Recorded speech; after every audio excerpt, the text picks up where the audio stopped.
Salmები მაყურებელს დღეს მე არ ვარ მარტო, ვარ ჩემს კოლეგებთან ერთად.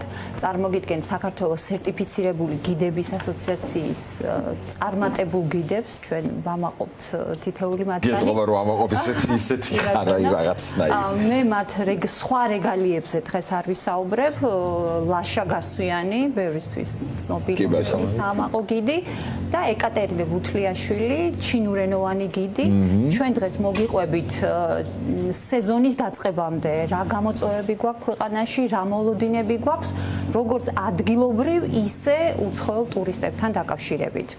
თქვენ როგორც ხედავთ, ჩვენ სამივეს გვიკეთია სამკერდე ნიშანი. ხო, სხვა შორის მე ეთერამდე ვკითხე და მე უცებ გავაჩერე, რომ არ მიპასუხე ეთერშივე მოვისმენ, მეც პირველი ვიქნები მაყურებელთან ერთად. სამკერდე ნიშანი გვაქვს, რომლითაც ჩვენ ძალიან ვამაყობთ, როგორც ხედავთ, ეკრანზეც გამოჩნდება უფრო გადიდებულ ფორმატში.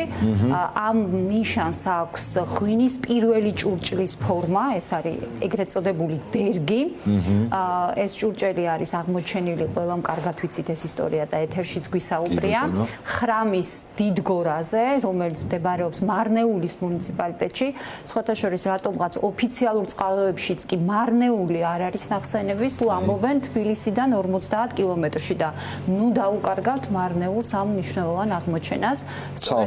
მარნეულის მუნიციპალიტეტში მსოფლიოში პირველად ყოველ შემთხვევაში ჯერჯერობით ასეა ცნობები, რომ ადამიანებმა მოათვინიერეს, ასე ვთქვათ, მოაშენეს ველური ვაზი, დაწურეს ყურძენი და დააყენეს ღვინო, რითაც ჩვენ ძალიან ვამაყობთ.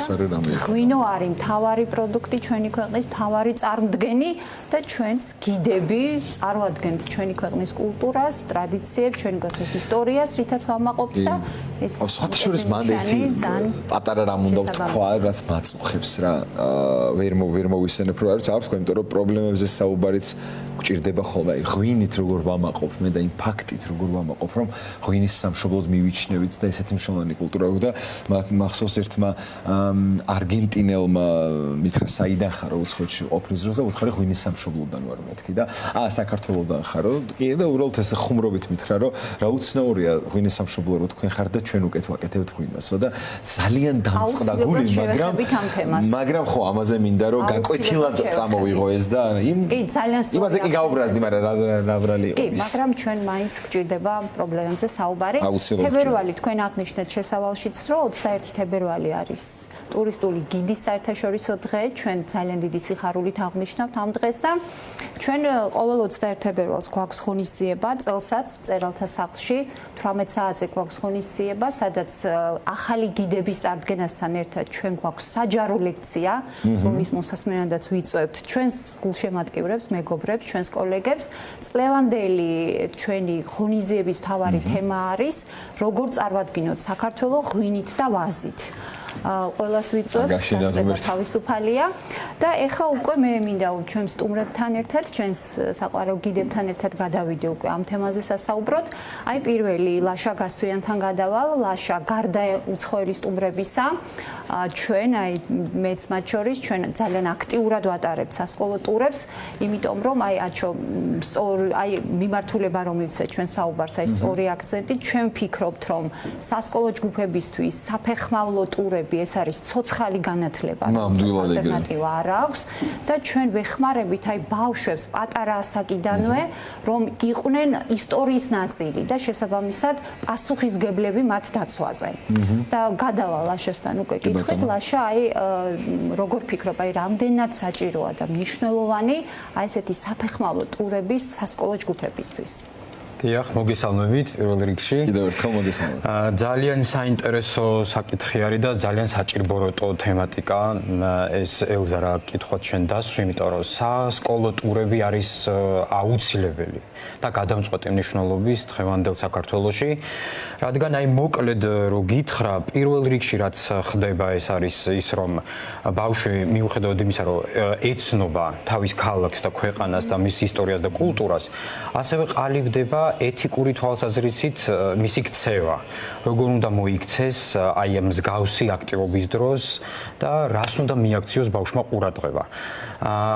ძირითადი და მთავარი ეს არის და რა თქმა უნდა აქედან გამომდინარე ახალგაზრდა თაობას ეძლევა იმისი საშუალება ამ ტურების ხელშეწყობით რომ უფრო მეტად შეუყვარდეს, უფრო მეტად გაიცნოს თავისი ქვეყანა, ქალაქი და სამომავლოდ სამოქალაქო საზოგადოების ჩამოყალიბებისთვის, პატრიოტი ადამიანების ჩამოყალიბებისთვის და ქვეყნის სიყვარულისთვის ეს სამომავლოდ არის ძალიან მნიშვნელოვანი და ძალიან დიდი საფუძველი ეყრება აი ამ სწორედ აი ამ ღონისძიებით, რასაც ელზამ რაც თქვა, საფეხმავლო ტურები, ანუ ღიაცის ქვეშ ბავშვებისთვის საკუთარი ქალაქის გაცნობა და ქვეყნის ლაშა, აი როგორ ტარდება ზოგადად, აი ტრადიციული ტურები, რაც ჩვენ ყოფილვართ ხო ყველა ექსკურსიებზე, სასკოლო ექსკურსიებზე, როგორ ტარდება ზოგადად ხშირად და ჩვენ რის დანერგვას ვცდილობთ? ანუ რით განსხვავდება საფეხმავლო მე ძალიან ცუდად მახსოვს. ცუდად კი არ მახსოვს, უბრალოდ ჩემთვის ეს ინფორმატიული ახლა როგორც სკოლიდან არასოდეს არ ყოფილა ეს იყო თითქოს თუ გართობაზე ორიენტირებული აღქმა იმის რომ შეცნებითი იყო მე არ მქონია. შეიძლება ეს ჩემი პერსონალური პრობლემაა, მაგრამ ყოველ შემთხვევაში რომ მითხრათ ახლა სკოლიდან რა გახსენდება შემეცნებითად სამწუხაროდ ეს მართალია ძალიან სასკოლო ტურების პრაქტიკა როგორია ჩვენ ქვეყანაში მე ვიტყოდი სამწუხაროდ რომ ეს არ არის ისეთ მაღალ დონეზე განვითარებული როგორიც ჩვენი ისტორიის მქონე ქვეყანას უნდა ჰქონდეს და უფრო მეტად ეს სასკოლო ტურები აი თქვენი თქმის არ იყოს შემოიფარგლება უფრო აი რაღაცა გართობითი ხასიათის რაღაცა ღონისძიებებით და ნაკლებად არის შემეცნებაზე უფრო მეტი აქცენტი მეც იგივენაირად როგორც თქვენ გაიხსენეთ მე მაგალითად ჩემი ბავშვობის პერიოდში არ მახსენდება რომ მქონოდა აბანათუბნის ტური არავის არ ჩაუტარებია ეს ჩემთვის. ერთადერთი რაც შეიძლება გავიხსენო ის იყო ის რომ მთაწმინდის პანთეონში წაგვიყვანეს პატარები ვიყავით ძალიან მიუხედავად იმისა რომ მე არ ვუჭერებ ხარს რა თუნდაც მე-4 კლასელმა ბავშვმა თავიდანვე მთაწმინდის პანთეონში წაიყვანო ბავშვი ეს არ არის სწორი მიდგომა ზოგადად და ერთადერთი კიდე გავიხსენებ იმას რომ ვიყავით ეთნოგრაფიულ მუზეუმში მაგრამ მომიტევეთ და გართობაზე უფრო მეტად ვფიქრობდით აი არც თუ გამორიცხავდეს წესით ერთმანეთს ალბათ უბრალოდ ბალანსზე არის კი ბატონო ბალანსზე არის და ასევე იმაზეა თუ სკოლა როგორ მზად არის ამ ყველაფრისთვის და სკოლისთვის სხვათა შორის ჩვენ ვერ დავძრახავთ პედაგოგებს ან სკოლის დირექციას უბრალოდ სკოლას უნდა ქონდეს ჭიდრო კავშირი გამოცდილ გიდებთან რომ მათთან ერთად დაგეგმონ და გიდმა იცის ძალიან კარგად სად არის ზღვარი გართობასა და შემეცნებას შორის და ამას აი პროფესიონალურ ტურებს გიდების მიერ დაგეგმოს, რასაც ბავშვი ვერ იგრძნობს მის ასაკში და მისთვის ეს იქნება სასიამოვნოც და ასევე ინფორმაციულად საინტერესოც. ამას აკეთებდით. დავათვალიერე გადასარევად, მაგრამ გიდი რომ ყოლოდა ალბათ მომიყვებოდა კიდეც გელაძე. მე დეტალს მიაქცევდით ყურადღებას და შესაბამისად ვიტყოდი ელზა თქვენი კითხვის პასუხად რომ ეს არ არის ისეთი განვითარებული როგორც უნდა იყოს, თუმცა მე მგონია რომ ის რასაც აკეთებს თუნდაც ელზა ჩემი კოლეგები საქართველოს სერტიფიცირებული გიდების ასოციაცია ეს არის ის რომ ჩვენ ავიღოთ ეს კურსი და ნაბიჯ განვავითაროთ ეს მიმართულება უფრო მეტად ბიზნესკენ კი ბატონო ლაშა ჩვენ სეზონზე არაერთი სასკოლო ტური ჩაგვიტარებია და ბევრი გიმშელია ამაზე. მოდი გავუზიაროთ ჩვენს მაყურებელს, ანუ რა პრობლემები გამოიკვეთა, საერთოდ რა ხდება სკოლებთან დაკავშირებით და აი რაში შეიძლება იყოს გამოსავალი. მოდი ჯერ ვისაუბროთ პრობლემებზე, ანუ რა დავინახეთ ჩვენ. კი ბატონო, უკვე მე წილად მოხდა ბედნიერება, რომ რამდენიმე სასკოლო ტური ჩამეტარებინა ღიაცის ქვეშ. იქნება ეს მტკვრის მარჯვენა სანაპირო, აბანათუბანი, კლდისუბანი თუ მტკვრის მარცხენა სანაპირო, მეტეხის ასე ვთქვათ, უბნის მიმდებარე ტერიტორია. მე უბრალოდ გავიხსენებ ერთ მაგალითს, რაც ჩემზე ძალიან მაშოკირებელი ეფექტი იქონია. მე-6 კლასელი ბავშვები მყავდა აბანათუბნის ტურზე და მაშინ, როდესაც უკვე ჩვენ აბანოების მიმდებარე ტერიტორიას გავცდით, მოვიარეთ ჯუმა მეჩეთი, ჩამოვედით ბოტანიკური ბაღით, ქვემოთ და სამღებროს ქუჩის გავლით, მივედით სომხურ საკათედრო ტაძართან. აი იქ ერთ-ერთმა ბავშვმა დამისვა ესეთი კითხვა, რომ თუ შეიძლება თქვენ ბევრჯერ ახსენეთ ეს სიტყვა და სიტყვა ტაძარი რა არისო? ანუ მე-6 კლასელმა ბავშვმა წარმოიდგინეთ არ იცოდა ამ სიტყვის და არ არის ეს იმ ბავშვის ბრალი. აი ეს არის მნიშვნელოვანი. ეს იმ ბავშვის ბრალი. ეს სხვათა შორის რო გავშალოთ ეს პრობლემა, ეს უჩვენებს უფრო მეტ პრობლემებს არა მხოლოდ ერთი კონკრეტული კლასის მაგალითზე, არამედ ზოგადად სისტემაში, განათლების სისტემაში რა ხდება და ასევე პროფესიონალი გიდების ჩართულობის მნიშვნელობასაც გვიჩვენებს ამ ყველაფერს. ასევე მინდა ვთქვა, რომ ბავშვებმა არ იციან საერთოდ მაგალითად ძეგლების შესახებ ქალაქში. შეიძლება ისინი რამდენჯერმე ჩაუვარონ დღის მანძილზე დღის განმავლობაში ძეგლებს და არიციან ამ ძეგლების მაგალითად ვინაობა, ვინ არის ამ ძეგლის სახით გამოსახული. მე მქონდა მაგალითად შემთხვევა, როდესაც ვახტანგ გორგასლის ძეგლზე ბავშვებმა ვერ მიპასუხეს და ერთადერთი რაც წვალების შემდგომ რაც მოიფიქრეს, ეს ალბათო დავით აღმაშენებლის ძეგლი შეიძლება იყოსო და რა თქმა უნდა ჩვენ გიდები ტურის დროს ამ ყველაფერს ვასწორებთ იქვე. ასევე მე ხაზი გავუსვი ქცევით ეთიკას. მე გულისხმობ იმას, რომ როდესაც ბავშვი პირადად ჩემთან მოდის ტურზე, მე აუცილებლად ყოველთვის ვეუბნები, რომ ძირს არაფერი არ დააგდონ, არ დაანაგვიანონ, ძეგლებს რომ მოიქცენ პატივისცემით, არ შეიძლება ისტორიულ შენობებზე რაღაც წარწერების გაკეთება, მოკაწვრა, გაფუჭება რაღაცის.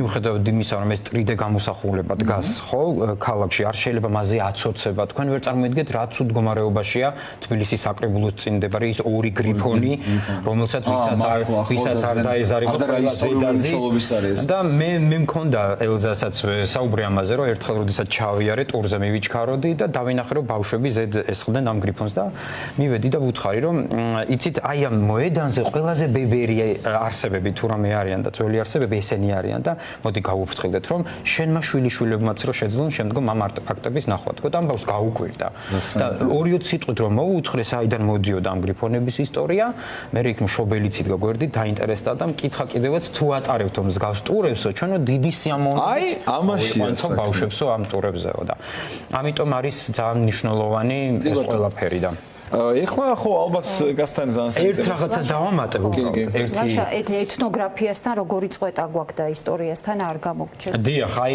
მე მაგალითად ჩემი ტურების განმავლობაში ელზაც მსგავს სპეციფიკის ტურებს ატარებს, მე ძალიან მიყვარს ბავშვებისთვის აუდიო და ვიზუალური ინფორმაციის გაზიარება. მე აუცილებლად ვანახებ ძველ ფოტოებს, როგორ იცვალა იერსახე ქალაქმა, რას ხედავენ ბავშვები დღეს, როგორი იყო იგი წარსულში. ამასთანავე ძალიან დიდი მნიშვნელობა აქვს აუდიო ინფორმაციის მიწოდებას. მე მყავდა ტურზე მაგალითად ბავშვი, რომელმაც პირველად ჩემგან მოისმინა დუდუკის ხმა. და მე ვუთხარი, რომ ეს არის ძველი თბილისის განუყოფელი, ასე ვთქვათ, მარკერი და ატრიბუტი და როგორ ფილმებთან დაკავშირებითაც კი ბატონო, იქ მივდიოდი, არა მარტო ფილმები, მულტფილმების შესახებაც ვაწვდი ბავშვებს ინფორმაციას, მე მაქვს ზოგადად ესეთი მიდგომა, რომ სანამ ჩემთან ტურზე მოვლენ, პატარა დავალება მაქვს, რომ რამდენიმე ფილმია, რომელსაც უნდა უყურონ ბავშვებმა და არის მაგალითად მულტფილმები, რომელსაც უნდა უყურონ. ერთ-ერთი ფილმი არის, რაც გინახავს, ვეღარ ნახავ, მიხეილ ჭიაურელის გენიალური ფილმი, სადაც დაბაღების ისტორია არის ძალიან კარგად მოთხრობილი, ასევე ფილმი ცისკარა, სადაც ისინი დევებს ნახავენ, არის კოჭაობა, არის ყარაჩვეღელების ცნობილი თამაში, იქ არის ეს სცენა სხვათა შორის და ის ქალბატონი, ვინც ამ როლს ასრულებს, ჩვენი ოჯახის მეგობარი იყო და მე მახსოვს როგორ უხსნიდა რეჟისორი, როგორ უნდა ეთამაშა ეს კოჭაობა, აი ცისკარას რო ეთამაშება მისი მეგობრის სულის სულზე. და ამ ყველაფერს ბავშვებს რო ვეუბნები, ისინი რა თქმა უნდა აი ღია თვალებით, გაფართოებული თვალებით მისმენ. რასაც მე ხაზგასმით ვამბობ, ბავშვებს არ აქვთ საერთოდ ქართული ფილმები არც ერთი ნანახი. ეს არის უდიდესი პრობლემა ნამდვილად. და გვაქვს ძალიან დიდი წვეტა ისტორიასთან და ეთნოგრაფიასთან, ამიტომაც ჩვენ ფილმებზე ვაკეთებთ ხოლმე აქცენტებს. და დამშოვანია ეს, იმიტომ რომ მან ძალიან ბევრი დოკუმენტურად გამოსაყენებელი კადრი არსებობს, რომელიც შენ გიყვება შენს ქალაქზე თუ შენს რეგიონებში. მიკროსკოპიული სიზუსტით არის გაცოცხლებული, ძალიან რეალისტურად. მადლობა ლაშა. მოგიბრუნდებით ისე. მოგიბრუნდებით. რომ მეტნაკლებად დავინახეთ პრობლემა და გამოსავალი. ახლა გადავიდეთ ეკატერინესთან, ეკა არის ჩინურენოვანი გიდი და წინა სეზონთან შედარებით რა მოლოდინები გვაქვს წელს, როგორ სეზონს ველოდებით? მოგესალმებით. თქვენს აღნიშნეთ, რადგან მე ჩინურენოვანი ვარ, მინდა გითხრათ, რომ ამ სფეროდან მიღებული გამოცდილების საფუძველზე გავაკეთებ შეფასებას და არა, ვთქვათ, ყველა ტურისტულ სეგმენტზე.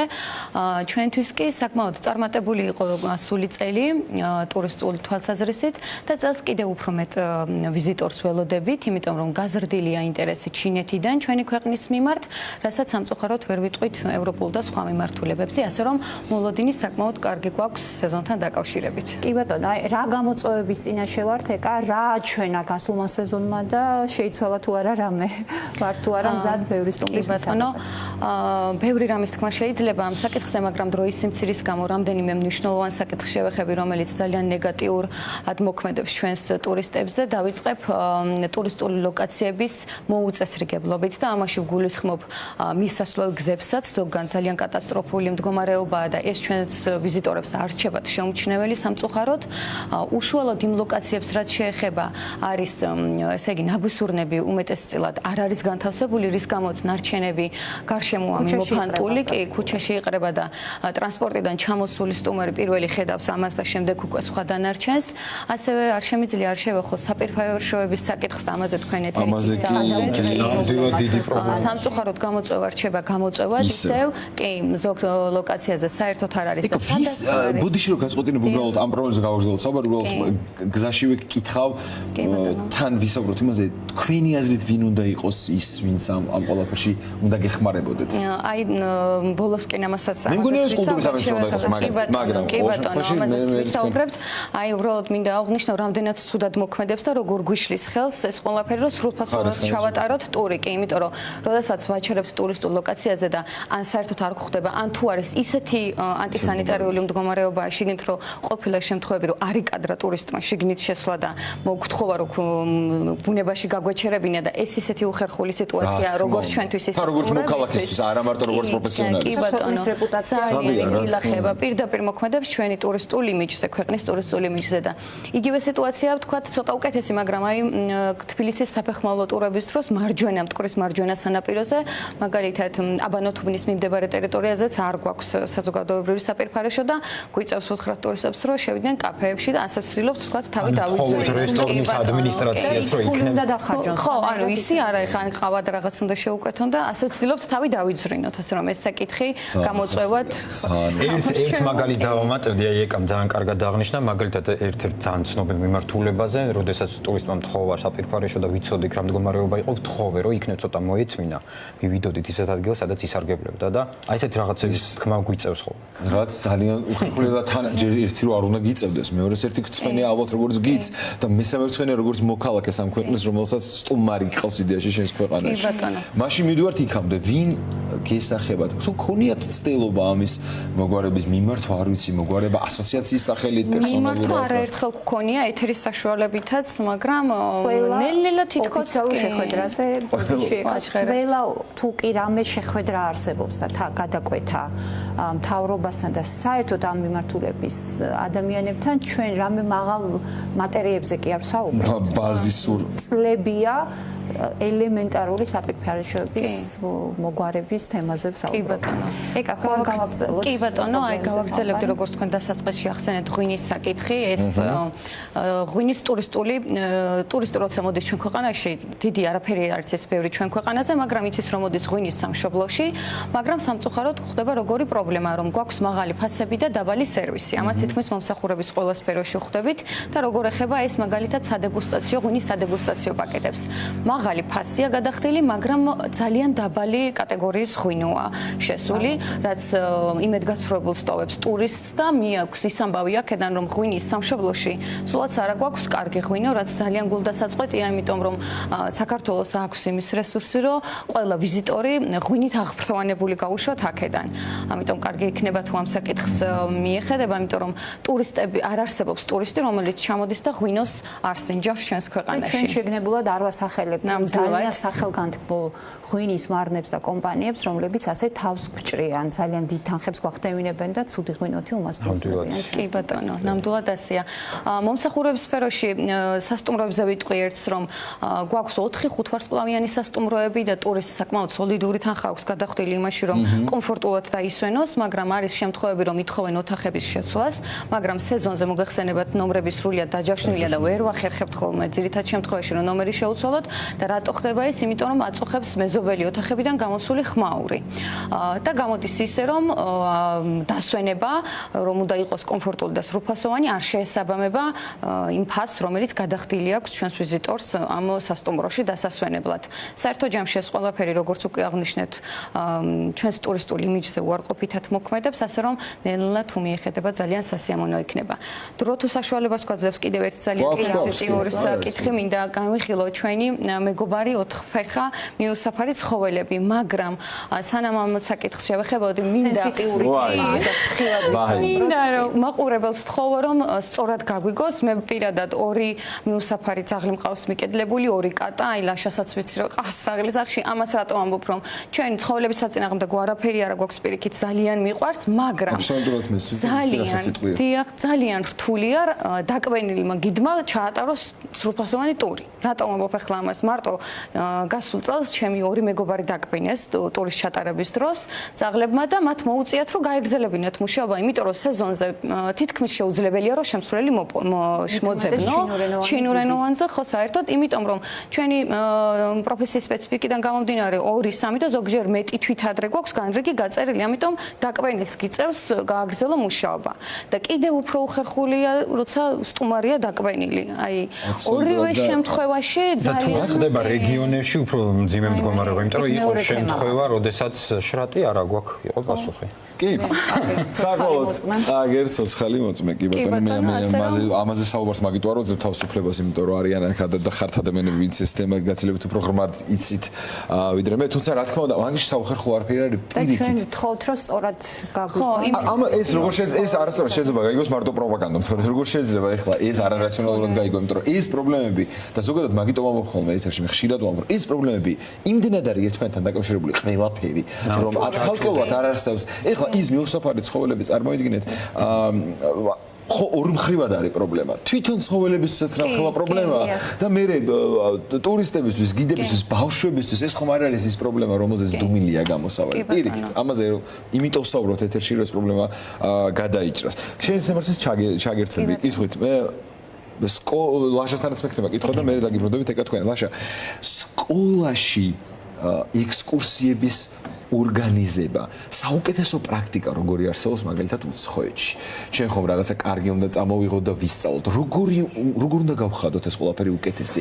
მაგალითად, არ ვიცი სხვაობა თუ არა მათ შორის კერძო და საჯარო სკოლებში. ეს თუ სხვაობა კიდე სამწუხაროა სხვაობა, მაგრამ ალბათ ბატონო, მე მაგალითად აი ამ კუთხით გავიხსენებდი ბელგიის მაგალითს, იმიტომ რომ მე მყავდა ასე ვთქვათ მეგობარი, რომელიც ბელგიაში ცხოვრობდა და მისი მცირეწლოვანი ბავშვები სწავლობდნენ ბრიუსელში. იქ არის როგორ იცით, იქ ცალკე ორგანიზაცია არსებობს, ორგანიზაციას უკვეთავს საგანმანათლებლო დაწესებულება რაღაცა ექსკურსიას და შემდგომ უკვე ის ორგანიზაცია წარმართავს თავიდან ბოლომდე აი ამ ღონისძიების მენეჯმენტს.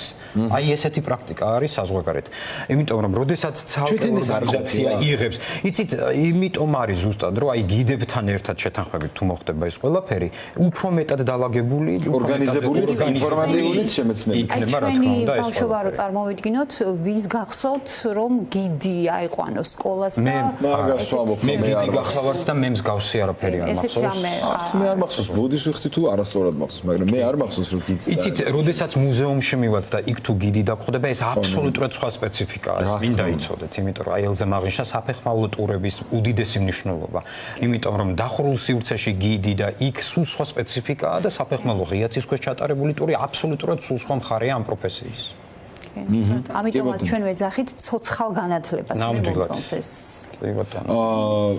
ეკა იგივე პრობლემა მაგალითად უცხოელ ტურისტებთან მიმართებით მე დარწმუნებული ვარ ძალიან მტკივნეულ რამეს შევეხები. ეხლა სამწუხაროდ დრო ცოტა გვჭება, სადღაც 5 წუთი გვაქვს პლუს მინუს, მაგრამ მინდა რომ ამასაც შევეხოთ, ვინ უყვება დღეს ტურისტ ისტორიას თბილისზე, საქართველოზე და რას უყვებიან. ეს არის მნიშვნელოვანი. პირველი გიდი, იმიტომ რომ გიდია ადამიანი, რომელიც ჩვენ ვიცით ხოლმე თქვა რომ აეროპორტიდან აეროპორტამდე, ვინც არის პასუხისმგებელი რომ ჩაიბაროს და მშვიდობით მოატაროს ეს ქვეყანა და მოუყვეს ჩვენი ქვეყნის ისტორია და ანახოს ყველა კარგი მხარე, ჩვენ იმიტომ საუბრობთ ამ პრობლემებზე ეთერში, რომ ჩვენი ვალია რომ ყველაფერი საუკეთესო დავანახოთ და კარგი და დადებითი ემოციებით გავუშვათ სტუმარი და ჩვენ მიყვავს ბოლომდე აეროპორტამდე. ამიტომ ვცდილობთ რომ ყველაფერი შეძლების და გვარად ვაჩვენოთ როგორც პრობლემები, როგორც უარყოფითი, ისე დადებითი მხარეები, რომ მივიღოთ კარგი შედეგი. კი ბატონო, თქვენ მინდა. დიახ, აი რაც შეეხება მაგ საკითხს, ეს არის ძალიან საჭირო და ძალიან საჭირობროტო საკითხი. ზოგადად გიდს, მით უმეტეს პროფესიონალ გიდს, აი გვერდითა თვალი ყოველთვის აქტიური აქვს. შენ ყოველთვის გესმის ხედავ რა ხდება შენს ირგვლივ. მე მქონია პრაქტიკაში მსგავსი რამ, როდესაც ერთი ქართველი გიდი არაგვის ხეობაში, იქ არის გადმოსახედი პანორამაზე, გიორგი ჩახავას მიერ მისი პროექტით აგებული. ქართველი გიდი როგორ ეუბნებოდა უცხოელ სტუმრებს, რომ ვეფხისტყაოსანი თარგმნა სტალინმაო. Ну, იქ რა თქმა უნდა მე ვეღარ მოვითვინე და გამოვიხმე გვერდზე ჩემი ასე ვთქვათ ეგრეთ წოდებული კოლეგა და ვუთხარი რომ მსგავსი რამის გაკეთება არაფრით არ შეიძლება.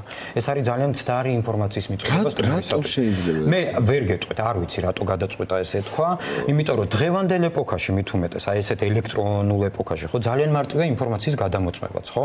თუნდაც აი ეს ყოველთვის უნდა ახსოვდეს გიდს და ამიტომ მე ყოველას ვურჩევ რომ შეაჩერონ თავიანთი არჩევანი პროფესიონალ ჩამოყალიბებულ, სერტიფიცირებულ, განათლებულ გიდებს. ორი სიტყვით მინდა ვთქვა უცხოელი გიდების შესახებ, რომლებიც თვითონ ჩამოყვებიან ხოლმე. არანაკლები დიდი პრობლემაა. კონკურენტები არიან და პრობლემაა.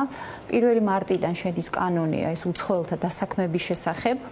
ანუ არის თუ მოხდა აღსრულება, ერთია კანონი და მეორეა მისი აღსრულება, თუ სათანადო აღსრულების შემთხვევაში შესაძლოა ამან გარკვეულწილად შეაჩეროს ის მარაზმი, რაც ხშირ შემთხვევაში ხდება გარკვეულ ჯგუფებთან დაკავშირებით. მოდივად. იმიტომ რომ რას უყვებიან უცხოელები. თან მე მოდი თან უფრო კონკრეტული ვიქნები, მე მახსოვს ეს პრობლემა, როდესაც რუსების აქტიურ შემოსვლას ქვეყანაში მოყვა ეს პრობლემა, იმიტომ რომ მახსოვს გიდები ბათუმიდან, რომლებიც იქ შემოდინება ძალიან მაღალი იყო და მახსოვს როგორ ნერვიულობდნენ და განიცდიან იმ ფაქტს, რომ არასწორ ინფორმაციას სწორს არათუ და გარდა არასწორი ინფორმაციისა უაღრესად უზრდელები და თავხედები არიან. აი განსაკუთრებით ეს რუსი ეროვნებით რუსი ეგრეთ წოდებული გიდები. კი, მან მნიშვნელოვანი რა არის, რას მინდა ეკა ხაზი გაუსვათ აქ, რომ რაღაც ძეგლებს კალთაში სპეციალურად აშაყირებენ რაღაცა ისეთი. აი სპეციალურად ხო რა ფუჭდება ამით ამას მინდა ხაზი გაუსვათ, რომ ისტორიის გადაწერის ერთ-ერთ ინსტრუმენტად შეიძლება თუ არა ეს პროფესია იქცეს. მინდა გითხრათ რომ სწორედ საკითხი აღნიშნეთ ეს მარტო რუსეთიდან შემომავალს არ გულისხმობს ანუ ყველა ქვეყნიდან შეინიშნება მსგავსი პრობლემა და როგორც ალზამ აღნიშნა ამასთან დაკავშირებით მიიღეს კანონი და იმედი გვაქვს რომ უკეთესობისკენ შეიცვლება ეს სიტუაცია რაც შეეხება ისტორიებს ძალიან მნიშვნელოვანია რომ ჩვენი ქვეყნის ისტორია ჩვენ მოვყვეთ და არა სხვა ქვეყნის წარმომადგენლებმა იმიტომ რომ არ დაზიანდეს და ისეს რაღაც მავნე ინსტრუმენტად რა თქმა უნდა და ხო ელზა ორი წუთი ხრჩება და შევაჯამებ ჩვენი მოლოდინებს ვერ ვიტყვი მაგრამ რას ვისურვებდით ტურისტულ ქვეყანაში სადაც წამყვანი დარგი ტურიზმია და გიდები ამ დარგის ძალიან მნიშვნელოვან რგოლს წარმოადგენენ ჩვენ ვისურვებდით რომ სახელმწიფომ უფრო მეტი ყურადღება გამოიჩინოს ამ დარგის მიმართ და მე ამ ეთერიდან არაერთხელ მისაუბრია მაგალითად ეროვნული მუზეუმი და ძეგლთა დაცვა არ დავიღლები მათზე საუბრით. სხვებს არ შევეხები, იმიტომ რომ მაგალითად დაცული ტერიტორიები და ბევრი მნიშვნელოვანი ადგილები ჩვენი საიმედო პარტნიორები არიან, მაგრამ იქნება ამ სეზონზე მაინც ეროვნულ მუზეუმს და ძეგლთა დაცვას გაუჩნდეს სურვილი, რომ გიდები, რომლებიც კვირაში ერთხელ თუ ორჯერ სტუმრობენ მათ ჯგუფებთან ერთად არ ჩათვალონ ვიზიტორებად. და გვაღიარონ გიდები. ელზას ახასიათებს რომ კულტურულად გადმოსცეს ხოლმე. ეხლა მე გეტყვით პირდაპირ სადაც. მე გეტყვით როგორ უნდა ხდებოდეს. ერთ-ერთ ქვეყანაში, როდესაც სამოგზაურო ვიყავ და შევდიოდი მუზეუმში, ჩემს გვერდით იდგნენ იმ ქვეყნის მოქალაქეები და ყველა შეუშვეს მუზეუმში უფასოდ. რო დავსვი კითხვა რატომ მოხდა ეს? თქვეს რომ ჩვენი ქვეყნის მოქალაქეებისთვის ყველა მუზეუმი არის უფასო. მაშინ ვიფიქრე რას ნიშნავს ქვეყნისთვის მოქალაქე და როგორ უყურებს ქვეყანა შემეცნებას, მეცნიერებას და კულტურას. როგორ მნიშვნელობას ანიჭებს რომ მისმა მოქალაქეებმა ნებისმიერ დროს შეძლონ ამ კულტურასთან უფასოდ დაუფლება და ჩვენთან გიდები ვერ ახერხებენ მუზეუმებში და ეს ტერიტორიებზე უფასოდ ყველაზე მთავარი ეროვნული მუზეუმი ძეგლთა დაცვა, რომელიც უნდა იყოს ჩვენი მთავარი მხარდამჭერი და მაგალითის მიმცემი სხვებისთვის, აი ამ ორ სფეროს ჩვენი მედია ხო არ გიშლის ხელს ახლა მაგას ვფიქრობ ეს რა თქმა უნდა ხურებით არ ვიცი ზოგს ხუმრობაში პირდაპირ მადლობა გადავხადო ფორმულას მე მგონი პირველი ტელეკომპანია რომელმაც გიდებს მოგცა საშუალება რომ უფრო ფართო საზოგადოებისთვის იყოს ცნობილი ჩვენი საქმიანობის შესახებ და არაერთხელ ჩვენ საფეხმავლო ტურებზე დადიან ის ადამიანები რომლებიც ფორმულას ერთგული მაყურებლები არიან ძალიან მიხარია ძალიან დიდი მადლობა ელზა შენ ძალიან დიდი მადლობა თქვენ ჩვენი კარები და ეთერები ყოველთვის ღია და ხშირად ვისურვებდი სტუმრებთან ერთად ყოფნა ძალიან მნიშვნელოვან თემებზე სასაუბროთ დაგემშვიდობებით რამდენიმე წუთიან რეკლამაზე გავალ და უმნიშვნელოვანესი თემით გიბრუნდებით და არ გადართოთ არსად და შეიძლება ხენჩებთან